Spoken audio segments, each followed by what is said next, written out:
అదృష్టం చెప్పిరాదు, దురదృష్టం చెప్పిపోదు. ఈ సామెత కుమారి ఆంటీకి పర్ఫెక్ట్గా సూట్ అవుతుంది. 13 ఏళ్లుగా ఆమె బిజినెస్ రన్ చేస్తున్న గత 3 నెలలుగా ఆమె ఫుడ్ ఫేమస్ అయింది. ఇప్పుడు రాజకీయాల వరకు వెళ్ళింది. అన్నేళ్ల కష్టం ఇప్పుడు ఫలితం చూపిస్తోంది. ఈ తరుణంలోనే ఆమెకు మరో విషయం కలిసి వచ్చింది. టాప్ ఓటీటీ ప్లాట్ఫామ్ అయిన నెట్ఫ్లిక్స్ కుమారి ఆంటీ డాక్యుమెంటరీ కోసం ప్లానింగ్ చేస్తోంది. లక్ అంటే ఇదే మరి. కేవలం ₹9కే డేటా సైన్స్ యూజింగ్ పైథాన్. ఇప్పుడే brainovision.in లో రిజిస్టర్ అవ్వండి. కుమారి ఆంటీని ఇన్స్పిరేషన్గా తీసుకొని చాలామంది ఫుడ్ స్టాల్ పెట్టాలని ఆలోచిస్తున్నారు. Graduation, post graduation, IT employees ఇలా చాలామంది ఫుడ్ కోర్ట్ పెట్టుకుంటే ఎలాంటి సమస్య లేకుండా హ్యాపీగా బతికేయచ్చు అనుకుంటున్నారు.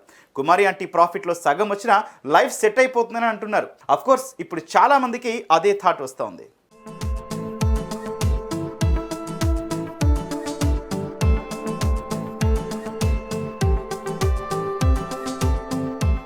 అయితే ఎంత ఫేమస్ అవుతారని పాపం కుమారి ఆంటీ కూడా ఎప్పుడూ అనుకుని ఉండదు.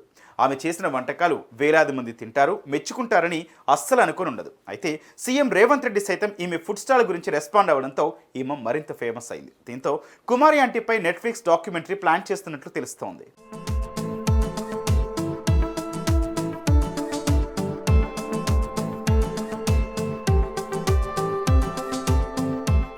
రీసెంట్గా వచ్చిన curry and signed real life story, అది క్రైమ్కి సంబంధించింది. ఈ డాక్యుమెంటరీ సూపర్ హిట్ అయింది. ఈ క్రమంలో కుమారి ఆంటీ ఫేమస్ అవ్వడంతో ఈమెపై కూడా ఓ మంచి డాక్యుమెంటరీ ప్లాన్ చేస్తున్నారట. ఆమె ఎక్కడ పుట్టారు, ఏం చేశారు, హైదరాబాద్ ఎందుకు వచ్చారు, ఫుడ్ స్టాల్కు ముందు ఏం చేసేవారు, ఇప్పుడు ఇంత ఫేమస్ ఎలా అయ్యారు, వీరి నెక్స్ట్ స్టెప్ ఏంటి, ఇలా అన్నింటినీ తెలుసుకొని కుమారి ఆంటీపై డాక్యుమెంటరీ తీయనున్నారట.